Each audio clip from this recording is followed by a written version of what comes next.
بسم اللہ الرحمن الرحیم۔ السلام علیکم، welcome to exotic transtour. Home secretary Shabana Mahmood نے یو کے میں امیگرنٹس کے لیے ایک اور بڑا اعلان کیا ہے اور اب یو کے اندر نئی امیگریشن کورٹس کا قیام کیا جا رہا ہے۔ ان امیگریشن کورٹس کو اپیل باڈیز کا نام دیا ہے اور یہ کورٹس ڈنمارک کی طرز پہ کام کریں گی۔ یہ کورٹس کس طرح کام کریں گی اور ان کو کون کون سے مزید اضافی اختیارات دیے گئے ہیں، تمام ڈیٹیل اس ویڈیو میں موجود ہے۔ ویڈیو کو مکمل دیکھیے گا اور جن دوستوں نے ابھی تک چینل کو سبسکرائب نہیں کیا، چینل کو سبسکرائب ضرور کیجیے گا۔ ویڈیو پسند آئے تو لائک ضرور کیجیے گا، دوستوں کے ساتھ شیئر کرنا نہ بھولیے گا۔ یو کے کی ہوم سیکرٹری شبانہ محمود نے یو کے میں نئی امیگریشن کورٹس کے قیام کا اعلان کیا ہے۔ ان کو اپیل باڈیز کا نام دیا ہے اور یہ بھی ڈنمارک طرز کی ہی ہوں گی۔ شبانہ محمود کو اس سلسلے میں کافی تنقید کا سامنا بھی کرنا پڑ رہا ہے اور ان کی اپنی لیبر پارٹی کے اندر سے بھی اس بات پہ آوازیں اٹھ رہی ہیں کہ یو کے میں آلریڈی عدالتی نظام موجود ہے، امیگریشن کورٹس موجود ہیں، ٹربیونلز موجود ہیں، تو پھر ان کورٹس کی کیا ضرورت ہے۔ لیکن شبانہ محمود نے قیام کا اعلان کرتے ہوئے یہ موقف اختیار کیا ہے کہ یو کے کا جو موجودہ عدالتی نظام ہے وہاں پر امیگرنٹس کو، اسائلم سیکرز کو زیادہ فیور ملتی ہے، جس کی وجہ سے ہزاروں امیگرنٹس جو ہیں وہ یو کے کی اکانومی پہ برڈن بن جاتے ہیں۔ تو اب ایسا نہیں ہوگا۔ ان امیگریشن کورٹس یا اپیل باڈیز کو اضافی اختیارات دے دیے گئے ہیں اور ان کو ایک تو مین اختیار یہ دیا ہے کہ جو شخص ان عدالتوں میں آئے گا اور وہاں پر اگر وہ اپنے کلیم کو ثابت نہیں کر سکتا اور اس کا کیس ریجیکٹ ہو جاتا ہے کہ وہ یو کے میں نہیں رہ سکتا یا اس کو اسائلم نہیں دیا جا سکتا، تو اگلی ہی فلائٹ سے اس کو ڈیپورٹ کر دیا جائے گا۔ یعنی کہ ان امیگریشن کورٹس یا اپیل باڈی کا جو فیصلہ ہے وہ ختمی ہوگا اور وہ کسی بھی عدالت میں چیلنج نہیں کیا جا سکے گا۔ اب تک یہ ہو رہا تھا کہ جو لوگ یو کے میں آتے تھے اور وہ جب اسائلم کلیم کرتے تھے اور اگر ان کا اسائلم ریجیکٹ ہو جاتا تھا تو وہ ٹریبیونلز میں چلے جاتے تھے، وہاں سے اگر ریجیکٹ ہو جاتا تھا تو عدالتوں میں چلے جاتے تھے اور ان کے ڈاکومنٹس میں دم نہ ہونے کے باوجود بھی عدالتی سسٹم ایسا تھا کہ وہ ان کے کیسز کو سنتا تھا اور ان کو فیصلہ ہونے تک کئی سال لگ جاتے تھے اور تب تک وہ یو کے میں ہی رہتے تھے، جو کہ یو کے کی اکانومی پہ برڈن بنے ہوئے تھے۔ تو یہ ایک اضافی جو ہے وہ ٹارگٹ بھی دیا گیا ہے ان نئی اپیل باڈیز کو کہ ایسے جتنے بھی پینڈنگ کیسز ہیں جو ہزاروں کی تعداد میں ہیں ان کو فی الفور سنا جائے اور ان پہ کوئک ڈیسیژن کیا جائیں اور جو لوگ اسائلم لینے کے حقدار ہیں ان کو تو اسائلم دے دیا جائے اور باقی جتنے بھی لوگ ہیں ان کو ریجیکٹ کرنے کا اختیار بھی ان نئی جو باڈیز ہیں ان کو دیا گیا ہے اور جن لوگوں کو یہ باڈیز ریجیکٹ کر دیں گی ان کو اگلی ہی فلائٹ سے یو کے سے ڈیپورٹ کر دیا جائے گا۔ جس سے ایک تو یہ ہے کہ امیگرنٹس کے مسائل سے یو کے کا ہوم آفس سے جلد نمٹے گا اور ساتھ ساتھ اس کو انٹرنیشنل لیول پہ ایک فیس سیونگ کا جو ہے جواز بھی مل جائے گا کہ ہم کسی کے ساتھ ناانصافی نہیں کر رہے اور کوئی ہیومن رائٹس کے لا کی وائلیشن نہیں ہو رہی، بلکہ باقاعدہ ایک عدالتی سسٹم سے گزر کے جو لوگ اہل ہیں ان کو تو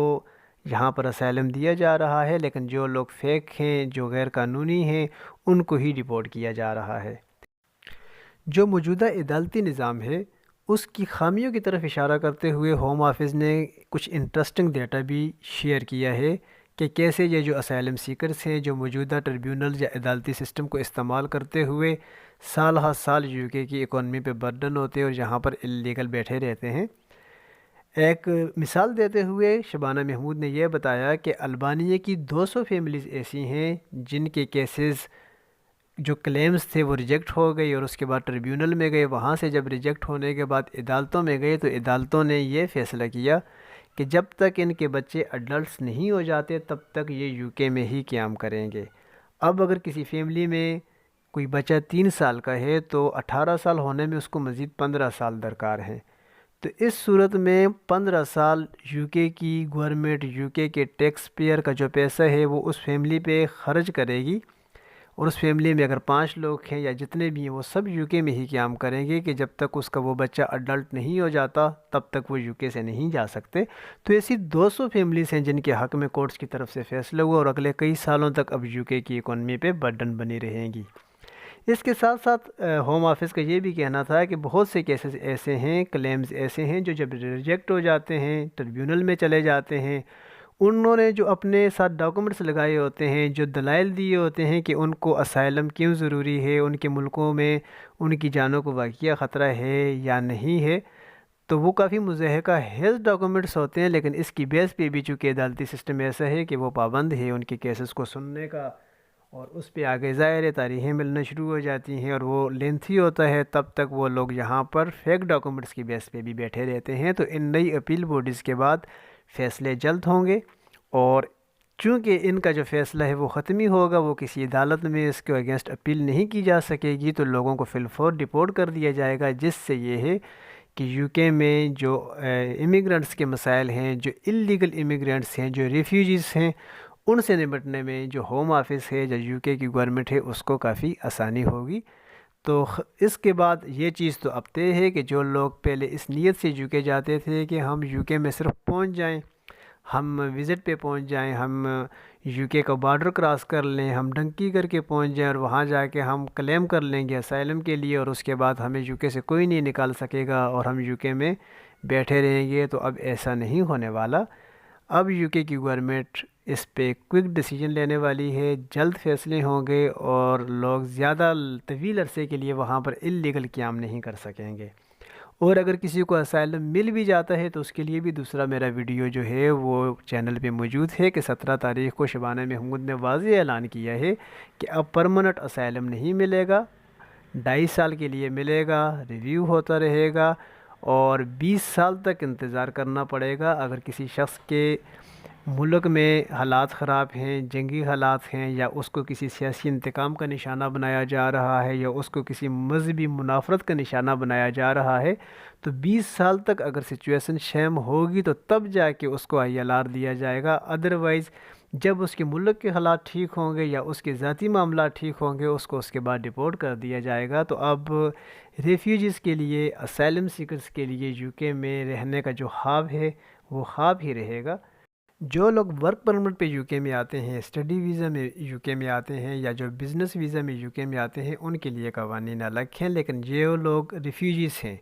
جو ڈنکی لگا کے جو اللیگل طریقے سے یو کے میں آتے ہیں، ان کو اب یہ سوچنا چاہیے کہ اب ان کو یو کے میں جانا چاہیے یا نہیں جانا چاہیے۔ یقیناً اب ان کے لیے یو کے وہ پہلے جیسی جنت نہیں رہا، لیکن ساتھ ساتھ یہ ہے کہ جو لوگ یو کے میں آلریڈی موجود ہیں اور جو اپیلز پہ چل رہے ہیں، جن کے کیسز پینڈنگ ہونے کی وجہ سے وہ یو کے میں بیٹھے ہوئے ہیں، ان کے لیے بھی یہ بری خبر ہے کہ اب جتنے بھی پینڈنگ کیس ہیں وہ سب ان اپیل باڈیز کو ٹرانسفر کر دیے جائیں گے، اور یہ اپیل باڈیز ان پہ فی الفور فیصلہ کرے گی، اور جس جس کا کیس ریجیکٹ ہوتا جائے گا اگلی ہی فلائٹ سے اس کو ڈپورٹ کر دیا جائے گا، اور اس کو مزید کوئی موقع یو کے میں قیام کرنے کا نہیں ملے گا۔ تو یہ ایک بڑی اپڈیٹ تھی جو آپ کے ساتھ شیئر کرنا ضروری تھی۔ ملتے ہیں جلد ایک نئی اپڈیٹ میں، تب تک کے لیے اجازت دیجیے گا۔ اللہ حافظ۔